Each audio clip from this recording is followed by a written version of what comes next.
Hello team, thank you for giving me this opportunity and introduce to myself. Myself, Ram Vallani. I am from Bhilwara, Rajasthan, and I am currently working as NEET Biology faculty as well as PGT Biology teacher. There was little about my qualification. I have done my schooling from Mayur International School and I have done my graduation from MDS University. Currently, I am pursuing in MSc Zoology for the same university. There was little about my family. Apart from my parents, I have one younger brother and one elder sister. There was my experience. Currently, I am working on the position of assistant professor at Sujas College and NEET biology faculty as well as doubt solver on Mentor Match and LearnPick online platform. I have a total of 3 year experience of online and offline teaching. There was something my skills, curriculum activities, remote learning, and leadership programs. Hobbies related to me reading books and teaching. There is my personal information to contact with me, my email and my phone number. आइए team, आज हम चालू करते हैं हमारा topic cell biology. उससे पहले मैं आपको बताना चाहता हूँ कि जो सेल हम सब्जेक्ट पढ़ रहे हैं उसका मतलब हमें पता होना चाहिए। जैसे कि हम सेल पढ़ते हैं, कोशिका पढ़ते हैं, तो कोशिका हम जूलॉजी और बॉटनी दोनों में पढ़ते हैं, उसका हमें पता होना चाहिए कि जिस सब्जेक्ट में हम पढ़ रहे हैं उस सब्जेक्ट का मतलब क्या है। ये सारी चीज़ें पढ़ी जाती है जीव विज्ञान के अंतर्गत। जीव विज्ञान का मतलब क्या होता है, मैं बताता हूँ। जीव विज्ञान दो शब्दों से मिलकर बना हुआ होता है।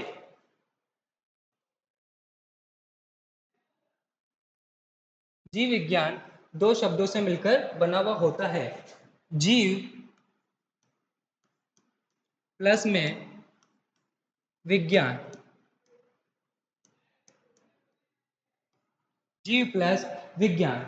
यहाँ जीव का मतलब होता है कि धरती पर जितने भी लिविंग ऑर्गेनिज्म या जीवित जीव उपस्थित होते हैं, धरती पर जितने भी लिविंग ऑर्गेनिज्म या जीवित जीव उपस्थित हैं,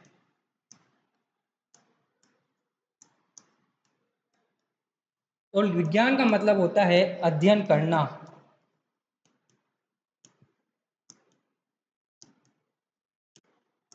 का मतलब कि धरती पर जितने भी जीवित जीव है, चाहे वो पादप हो चाहे जंतु हो, उनका अध्ययन करना ही जीव विज्ञान के अंतर्गत आता है। जीव विज्ञान की परिभाषा देखें तो जीव विज्ञान की परिभाषा देखें तो विज्ञान की वह शाखा जिसके अंतर्गत हम समस्त जीवों के कार्यों का, उनके विकास का, उनके उद्भव का, उनके पहचान का आदि का अध्ययन करते हैं, वो जीव विज्ञान के अंतर्गत आता है। बायोलॉजी शब्द जीव विज्ञान एक ग्रीक शब्द है जो दो शब्दों से मिलकर बना हुआ होता है, बायोस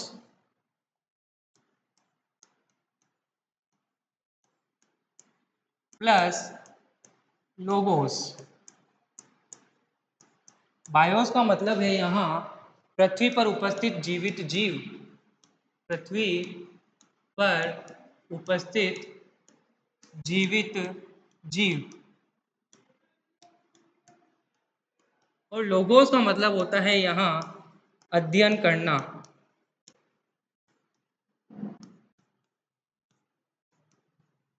पृथ्वी पर उपस्थित समस्त जीवित जीवों का अध्ययन करना ही बायोलॉजी के अंतर्गत या जीव विज्ञान के अंतर्गत आता है।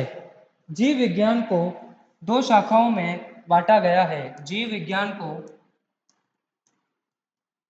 दो शाखाओं में विभाजित या बांटा गया है। पहली शाखा है प्राणी विज्ञान, दूसरी शाखा है वनस्पति विज्ञान। प्राणी विज्ञान बोले तो जूलॉजी, वनस्पति विज्ञान बोले तो बोटनी।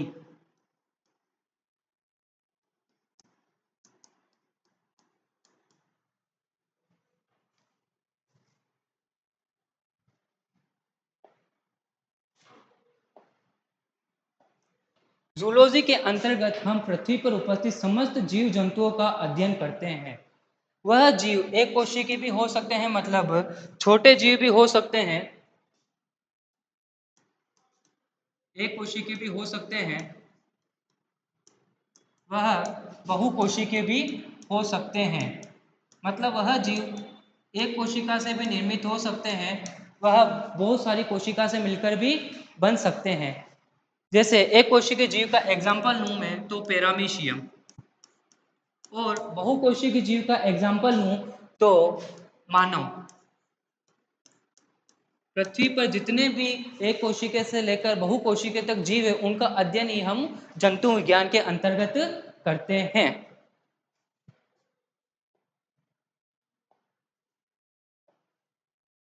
दूसरी जो अपनी शाखा है वह है पादप विज्ञान या बोटनी। इसके अंतर्गत हम लोअर प्लांट से लेके, मतलब आदिम पादप से लेके जो एडवांस प्लांट है, आदिम प्लांट से लेके जो एडवांस प्लांट है, आदिम पादप से लेके जो उच्च पादप है, उनका अध्ययन किया जाता है। आदिम पादप बोले तो एग्जाम्पल है जैसे इसका एल्गी या शैवाल, और जो उच्च पादप है उसका एग्जाम्पल है जिनमें फूल, पत्ती, जड़, तना, सवन, उत्तक सब पाए जाते हैं। एंजियोस्पर्म, एंजियोस्पर्म हिंदी में इसको बोलते हैं आवृत बीजी पादप, आवृत बीजी पादप। इन सभी पादपों का अध्ययन हम विज्ञान की बोटनी शाखा में या पादप विज्ञान में करते हैं।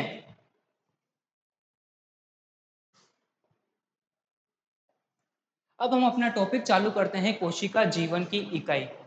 बायोलॉजी में सबसे पहले पढ़े जाने वाला टॉपिक जो है, चाहे वो आप जूलॉजी में पढ़ें, चाहे आप बॉटनी में पढ़ें, चाहे आप जंतु विज्ञान में पढ़ें, चाहे आप पादप विज्ञान में पढ़ें, वह है कोशिका। कोशिका को सबसे पहले क्यों पढ़ा जाता है? क्योंकि चाहे पादप हो, चाहे आप पादप लो, चाहे आप जंतु लो, चाहे आप पादप लो या फिर जंतु लो, ये दोनों के दोनों मिलकर बने होते हैं कोशिका से। ये दोनों बने हुए होते हैं मिलकर कोशिका से। मतलब इनकी जो संरचना का निर्माण होता है, इनकी जो संरचना बनी होती है, वो बनी होती है कोशिका से। और एक सारे जो इनके काम होते हैं, जो इनके जो सारे कार्य होते हैं, वो भी कौन करता है? कोशिका करती है। इसलिए कोशिका को जीवन की संरचनात्मक व क्रियात्मक इकाई कहते हैं। यहाँ संरचनात्मक का मतलब है कि संपूर्ण संरचना का निर्माण करना, संपूर्ण संरचना का निर्माण करना का निर्माण करना। कोशिका में इतनी क्षमता होती है कि वो संपूर्ण संरचना का निर्माण कर सकती है। चाहे आप, मैंने बताया कि आप चाहे प्लांट ले लो, पादप ले लो, चाहे आप जंतु ले लो, चाहे आप पादप ले लो, चाहे आप जंतु ले लो, संपूर्ण पादप और जंतुओं का निर्माण कोशिका के द्वारा ही होता है। इसलिए कोशिका को जंतु व पादप की संरचनात्मक इकाई के नाम से जाना जाता है। साथ ही साथ इसे अपन क्रियात्मक इकाई भी कहते हैं। इसके पीछे एक तथ्य है या लॉजिक है, उसको समझना जरूरी है कि अपन इसे क्रियात्मक इकाई क्यों बोलते हैं। जैसे माना जाए कि अपना जो शरीर है, मानव का जो शरीर है, वो अंगों से मिलकर बना हुआ है। मानव का शरीर अंग तंत्र या अंगों से मिलकर बना हुआ है। और कहीं ना कहीं देखा जाए तो ये अंग भी किससे मिलकर बने हुए हैं? उत्तक से। और उत्तक जो बने हुए होते हैं वो बने हुए होते हैं कोशिका से। तो मानव में अंगों द्वारा जो कार्य किया जाता है, वह कहीं ना कहीं ऐसा कहा जा सकता है कि कोशिका के समूह द्वारा ही वह कार्य किया जा रहा है। इसलिए कोशिका को शरीर की या जीवन की संरचनात्मक और क्रियात्मक इकाई के नाम से जाना जाता है।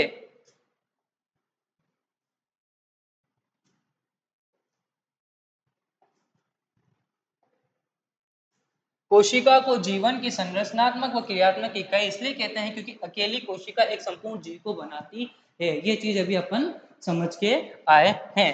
ये कोशिका दिखने में ऐसी होती है। कोशिका के बाहर का जो पार्ट है ये है इसकी जीवद्रव्य झिल्ली।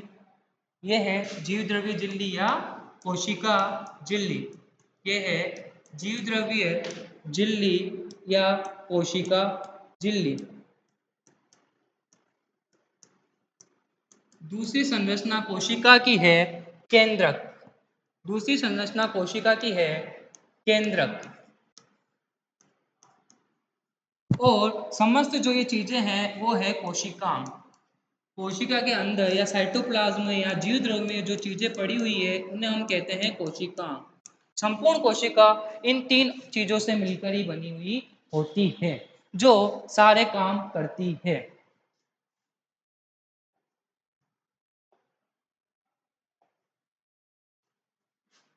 ये समझा दिया मैंने कि कोशिका को जीवन की संरचनात्मक या क्रियात्मक इकाई क्यों कहा जाता है। कोशिका को जीवन की संरचनात्मक व क्रियात्मक इकाई इसलिए कहते हैं क्योंकि एक अकेली कोशिका एक संपूर्ण जीव को बना सकती है और सारे काम कर सकती है।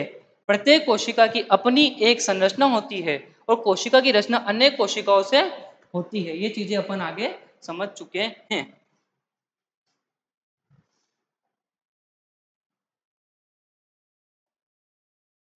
अब हम आगे बढ़ते हैं। हम बढ़ते हैं आगे कोशिका की खोज। कोशिका की खोज किसके द्वारा की गई। हम यहाँ इस चैप्टर में या इस टॉपिक में अलग अलग साइंटिस्ट के बारे में पढ़ेंगे, लेकिन हम ये 8वीं क्लास से या 6ठी क्लास से पढ़ते हुए आ रहे हैं कि कोशिका की खोज में सबसे पहला नाम आता है रॉबर्ट हुक का। जो बच्चा बच्चा जानता है कि रॉबर्ट हुक ने किसकी कोशिका कौन सी कोशिका की खोज करी थी। रॉबर्ट हुक ने बेटा कोशिका की जो खोज करी थी, कौन सी कोशिका की खोज करी थी, मृत कोशिका की खोज करी थी। रॉबर्ट हुक ने मृत कोशिका की खोज करी थी। अगर कोई आपसे क्वेश्चन पूछे तो रॉबर्ट हुक ने कौन सी कोशिका की खोज करी, तो रॉबर्ट हुक ने मृत कोशिका की खोज करी। इसको हम अपन डिटेल में समझते हैं कि रॉबर्ट हुक ने जो कोशिका देखी थी उसे मृत क्यों कहा था, उसे जीवित क्यों नहीं कहा। रोबोट हुक ने सारी संरचनाएं देखी, उसे अपन ने जीवित क्यों नहीं बताया, क्योंकि रोबोट हुक ने पहले सबसे पहले ये समझते हैं कि रोबोट हुक ने कोशिका की खोज करी कैसे, किसमें करी और उसे मृत नाम क्यों दिया गया। रोबोट हुक ने कोशिका की खोज एक कोर्क नामक पादप में करी। कोर्क नामक पादप में करी। इस पादप का नाम है कोर्क।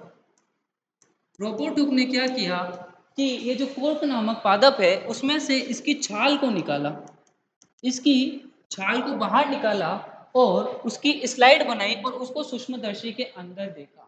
उस टाइम सूक्ष्मदर्शी वेल डेवलप या पूर्ण विकसित नहीं थे, लेकिन जितने भी विकसित थे तो उसको सूक्ष्मदर्शी के नीचे एक संरचना दिखाई दी। वो संरचना कुछ ऐसी थी।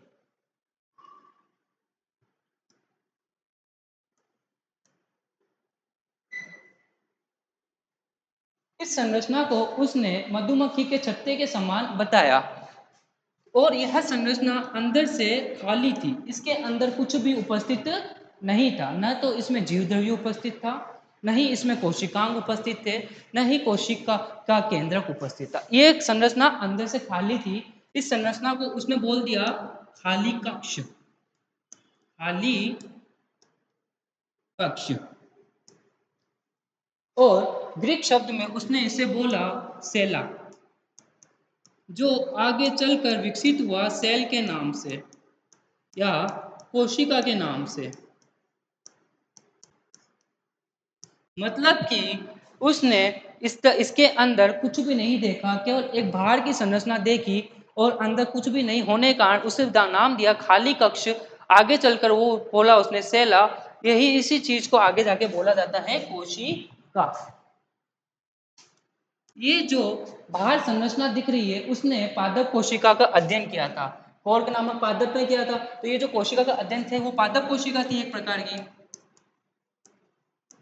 अगर कोई भी जीवित कोशिका होती है तो उसके अंदर तीन चीजें अनावश्यक रूप से आवश्यक रूप से मिलेगी ही मिलेगी। सबसे पहली संरचना मिलेगी उसमें कोशिका झिल्ली, दूसरी मिलेगी उसमें जीव द्रव्य, उसके अंदर का जो लिक्विड पार्ट है वो मिलेगा ही मिलेगा, तीसरा मिलेगा उसमें केंद्रक और कोशिका। तभी उस कोशिका को अपन जीवित कोशिका कह सकते हैं। लेकिन रोबोट हुक को इनमें से कोई भी संरचना नहीं दिखी, इस कारण से उससे इसे मृत कोशिका का नाम दिया। आप कहोगे कि ये जो संरचना बाहर दिख रही है वो क्या है? तो आप जानते होंगे बेटा कि पादप कोशिका में इन चीजों के अलावा एक और चीज एक्स्ट्रा मिलती है, उससे अपन बोलते हैं कोशिका भित्ति। कोशिका भित्ति जो कैरेक्टर है या जो लक्षण है बेटा, वो मृत लक्षण है। कोशिका भित्ति जीवित लक्षण नहीं है, ये लक्षण है मृत का। इसलिए उसे पादप कोशिका में कोशिका भित्ति की संरचना दिखी। तो यही आपका दूसरा क्वेश्चन बन गया कि पहला क्वेश्चन था कि कोशिका की खोज किसने करी सबसे पहले। कोशिका की खोज सबसे पहले रोबोट हुक ने करी। किसमें करी बेटा? कॉर्क नामक पादप में करी थी। किससे करी थी बेटा? उसकी छाल निकाल के करी थी। दूसरा, उसने कहाँ बताया, क्या बताया थी, उसने एक और संरचना भी खोज करी थी। कोशिका की खोज करते करते उसे एक और संरचना मिली, उसे उसने कोशिका भित्ति कहा। तो आपका जो दूसरा क्वेश्चन बन गया है कि कोशिका भित्ति की भी खोज किसने करी, तो कोशिका भित्ति की भी खोज रोबोट हुक ने करी। और कौन से सन में करी रोबोट हुक ने कोशिका की भित्ति की खोज? तो 1665 में रोबोट हुक ने कोशिका भित्ति की खोज करी थी। आगे बढ़ते हैं अपन।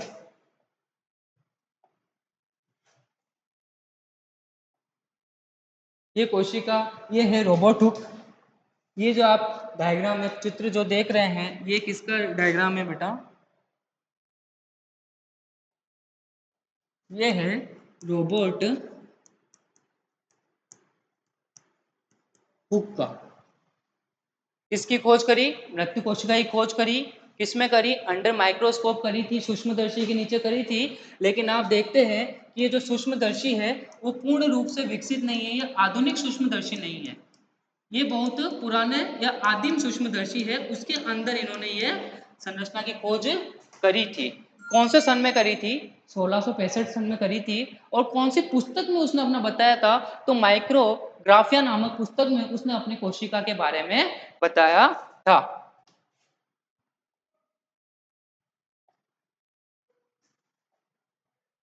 आगे बढ़ते हैं।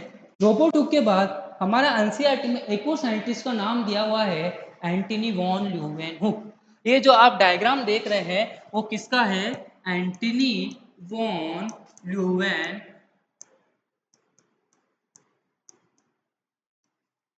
का। इन्होंने बेटा किसकी खोज करी थी? इन्होंने करी थी प्रथम जीवित कोशिका की खोज। सबसे पहले जीवित कोशिका की खोज करने वाले जो वैज्ञानिक है वो कौन है? Antonie van Leeuwenhoek. उन्होंने सबसे पहले फर्स्ट जीवित कोशिका को देखा था। आपसे फिर पूछा जाता है कि उन्होंने जीवित कोशिका को कहाँ देखा था? उन्होंने जीवित कोशिका को देखा था बेटा पॉन्ड वाटर में। पॉन्ड वाटर में। पॉन्ड वाटर बोले तो उन्होंने जीवित कोशिका को देखा था नदी या तालाब जो होता है या पोखर होता है उसके पानी को कलेक्ट किया था, उससे पानी निकाल कर उसकी स्लाइड बनाई थी। तो उनको ऐसी कोशिका दिखी जिसमें जीव द्रव्य झिल्ली भी उपस्थित थी, जीव द्रव्य झिल्ली भी उपस्थित थी, केंद्रक भी उपस्थित था, कोशिकांग भी उपस्थित थे और जीव द्रव्य भी उपस्थित था। तो इसलिए उन्होंने इस कोशिका को क्या नाम दिया? जीवित कोशिका। आगे बढ़ते हैं।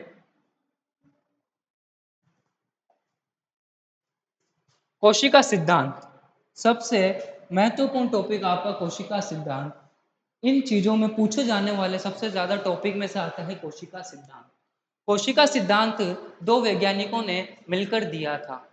दोनों वैज्ञानिक अलग अलग स्थान पर रहते थे, लेकिन दोनों वैज्ञानिक उसी टाइम पर एक ही समय पर कोशिका पर काम कर रहे थे। ये दोनों वैज्ञानिक के नाम है, पहला वैज्ञानिक है मैथियस स्लाइडन, दूसरा है अपने पास में थियोडर श्वान। दोनों भले ही अलग अलग जगह पर रहते थे, लेकिन दोनों एक ही समय पर एक ही सन में एक ही कोशिका के ऊपर अध्ययन कर रहे थे या कोशिकाओं के ऊपर अध्ययन कर रहे थे, एक ही टॉपिक पर अध्ययन कर रहे थे। यहाँ जो मैथियस स्लाइडन है बेटा, वो है अपने पास में जर्मन वनस्पतिक वैज्ञानिक। मैंने जैसे आपको बताया कि बायोलॉजी या जीव विज्ञान की दो ब्रांचें या दो शाखा होती है, पादप विज्ञान और जंतु विज्ञान या प्राणी विज्ञान। तो जो स्लाइडन है वो थे वनस्पति वैज्ञानिक, मतलब वो अपना कार्य पादपों पर करते थे, पादपों की कोशिका पर, पादपों की संरचना पर उस पर अध्ययन कर रहे थे। वही श्वान की बात करें तो श्वान थे ब्रिटिश जंतु वैज्ञानिक। वो थे जर्मन के, वो थे ब्रिटिश के, लेकिन इन दोनों को सम्मिलित रूप से इसलिए करा गया, इन्होंने एक साथ मिलकर कोशिका सिद्धांत इसलिए दिया क्योंकि ये दोनों सेम ही टाइम पर, सेम ही समय पर एक ही टॉपिक के ऊपर अध्ययन कर रहे थे। इन्होंने अध्ययन किया 1838 में, इन्होंने अध्ययन किया 1839 में, लगभग लगभग आसपास। इन्होंने अध्ययन किया पादप कोशिकाओं पर और इन्होंने अध्ययन किया जंतु कोशिकाओं पर। इन्होंने ये बोला कि जितने भी पादप है उनका निर्माण किससे हो रहा है बेटा? कोशिका से हो रहा है। जितने भी पादपों का निर्माण हो रहा है, जितने भी पादप बने हुए हैं, वो उनका निर्माण किससे हो रहा है बेटा? कोशिकाओं से हो रहा है। और ये कोशिकाएं आगे चलकर क्या बनाती है? पादपों में उत्तक का निर्माण करती है। ये कथन किसने कहा था? स्लाइडर ने कहा था। यही आगे देखे अपन तो श्वान ने क्या कहा था? श्वान ने क्या था कि जंतु कोशिका, जितने भी जंतु है, जितने भी जंतु है वो सारे के सारे जंतु किससे मिलकर बने हुए होते हैं? कोशिकाओं से मिलकर बने हुए होते हैं। जितने भी जंतु है वो किससे मिलकर बने हुए होते हैं? कोशिकाओं से मिलकर बने होते हैं।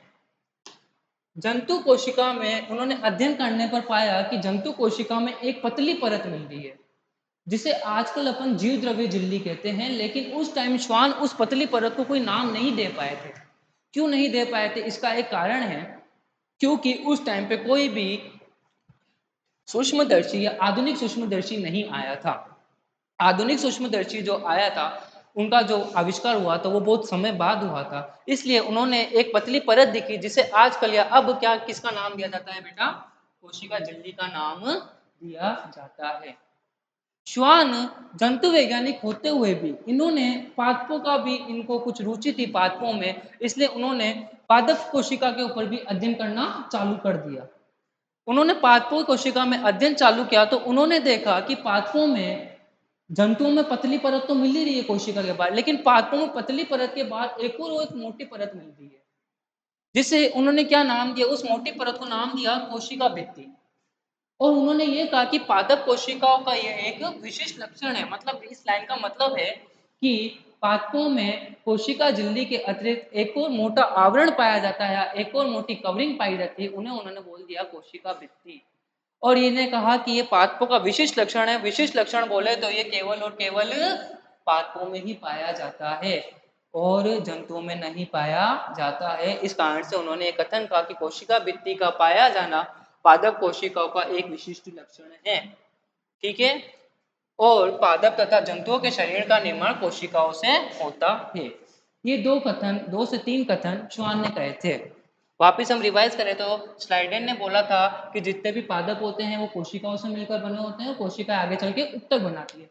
और स्लाइडेन ने बोला था कि जितने भी जंतु होते हैं कोशिकाओं से मिलकर बने हुए होते हैं और जंतुओं में कोशिका के बाहर एक पतली परत मिलती है जिसे आजकल जीव द्रव्य झिल्ली के नाम से जाना जाता है।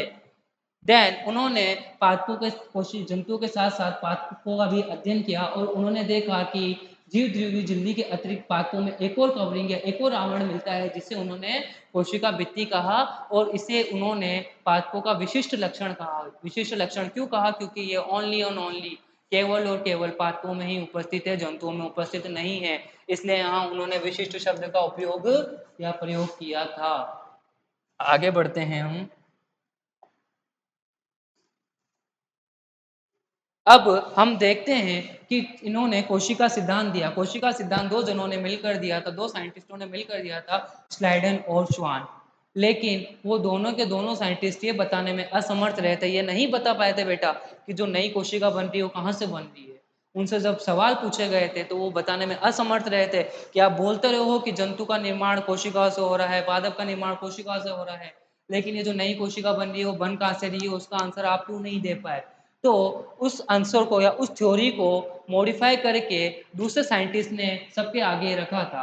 उन साइंटिस्ट का नाम था अपना रोडल्फ विर्चो। नीट 2019 में ये क्वेश्चन आया हुआ है कि कोशिका सिद्धांत का आधुनिक रूप किसने दिया था, जो आपके एनसीईआरटी में मेंशन है। कोशिका सिद्धांत का आधुनिक रूप रोडल्फ विर्चो ने दिया था। क्यों दिया था, उसकी जरूरत क्यों थी, वो मैंने आपको बताया क्योंकि वो नहीं बता पाए थे स्लाइडन और श्वान कि जो नई कोशिका आ रही है वो आ कहाँ से रही है, आप कह रहे हो कि पुरानी कोशिका से नई कोशिका बनती है, ये होता है, वो होता है, लेकिन ये आ कहाँ से रही है? नई कोशिका का निर्माण कंटिन्यू कैसे हो रहा है?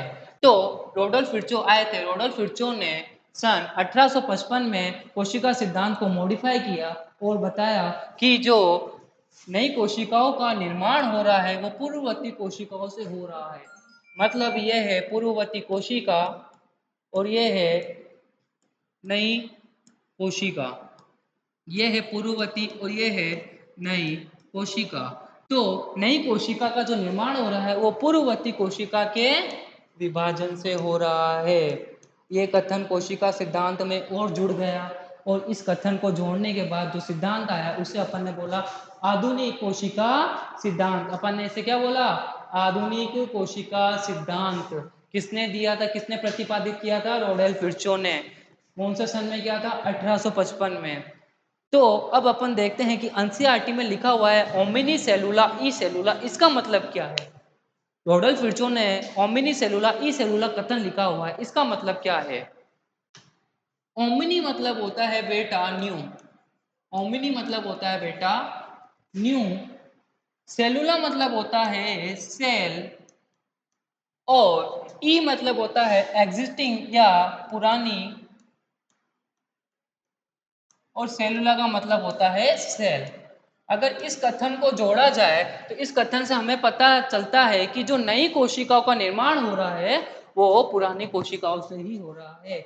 इसलिए उसने ये लैंग्वेज में दिया, लैटिन लैंग्वेज में या ग्रीक लैंग्वेज में उसने प्रतिपादित किया ओमिनी सेलुला ई सेलुला। पुरानी कोशिकाओं से नई कोशिकाओं का निर्माण हो रहा है। यहाँ कुछ साइंटिस्ट जो अपन ने पढ़े वो मैं बता देता हूँ वापिस कौन कौन से साइंटिस्ट है। कोशिका जो सिद्धांत है वो दिया था स्लाइडन और श्वान ने मिलकर।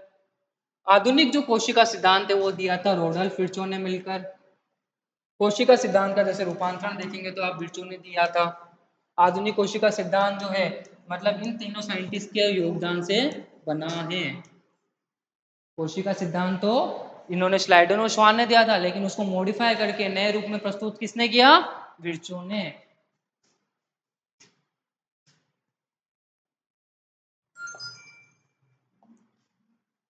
ये रहा कोशिका सिद्धांत। ये थे अपने पास में स्लाइडन, ये हैं स्लाइडन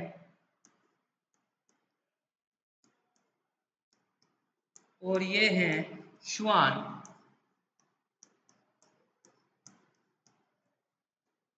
ये थे अपने पास में जर्मन के बोटनिस्ट मतलब पादप वैज्ञानिक।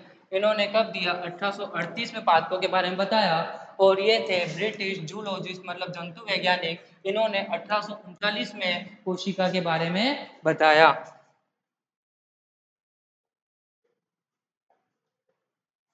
ये कोशिका सिद्धांत एनसीईआरटी में आपका ये लिखा हुआ है, एक बार अपन रीड कर लेते हैं। 1838 में जर्मनी के वनस्पति वैज्ञानिक मैक्सिमिलियन स्लाइडन के बहुत सारे पौधों का अध्ययन किया था। उसके बाद पाया कि पौधे विभिन्न प्रकार की कोशिकाओं से मिलकर बने होते हैं। तो पौधों में या पादपों में आगे चलकर कोशिकाएं उत्तकों का निर्माण करते हैं। इसी समय देखो लगभग इसी समय 1839 में कौन आए थे? ब्रिटिश प्राणी वैज्ञानिक थियोडर श्वान ने भी विभिन्न जंतु कोशिकाओं के अध्ययन के बाद पाया कि कोशिकाओं के बाहर एक पतली परत मिलती है जिसे आजकल उन्होंने क्या बोल दिया बेटा? जीव द्रव्य झिल्ली। आजकल का मतलब है कि उस टाइम पे माइक्रोस्कोप जो सूक्ष्मदर्शी थे वो वेल डेवलप नहीं थे, इसलिए उन्होंने ये नहीं बोला कि ये जीव द्रव्य झिल्ली है। बाद में जब वेल डेवलप इलेक्ट्रॉन माइक्रोस्कोप आ गया तब इसका अध्ययन किया गया, तब पता चला कि ये तो जीव द्रव्य झिल्ली है।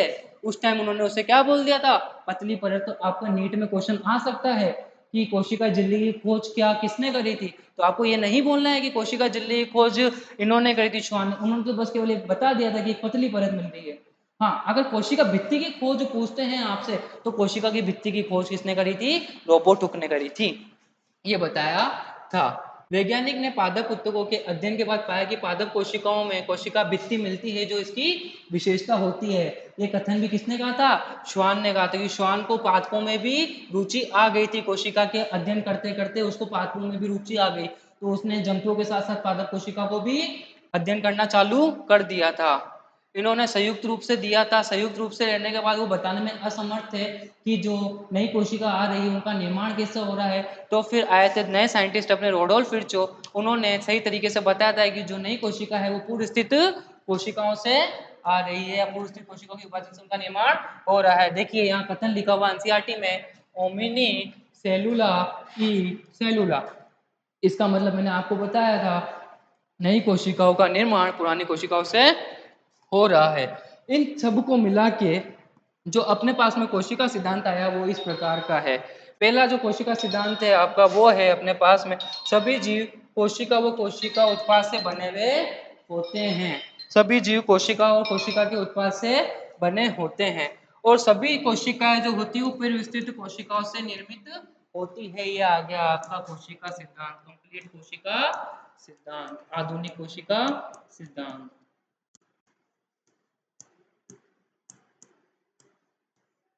तो स्टूडेंट, हम अपनी क्लास को यहीं समाप्त करते हैं। कल हम पढ़ेंगे कि कोशिका कितने प्रकार की होती है और अलग अलग जीवों में कितने कितने प्रकार की कोशिकाएं पाई जाती है। Thank you.